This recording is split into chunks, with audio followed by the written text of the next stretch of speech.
నమస్కారం ఈటీవీ 360కి స్వాగతం. ముందుగా ప్రధానాంశాలు.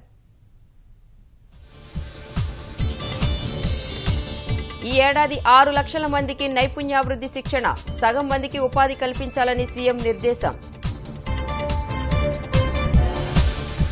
మాదక ద్రవ్యాల మలి జాబితాలో 50కి పైగా పేర్లు, ఆధారాల సేకరణలో సిట్.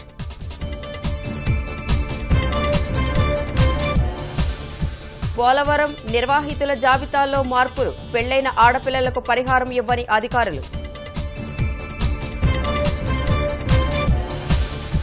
వైభవంగా రామోజీరావు మనవరాలి వివాహం, 3 ముళ్ల బంధంతో ఒక్కటైన సహరి, రేచెస్ వీరేంద్రదేవ్.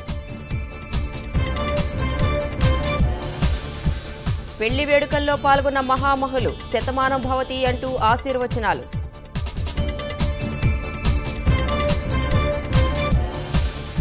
పంటలు పండాలంటూ మహాత్ముడికి పూజలు, శ్రీకాకుళం జిల్లాలోని ఓ గ్రామంలో విచిత్ర ఆచారం.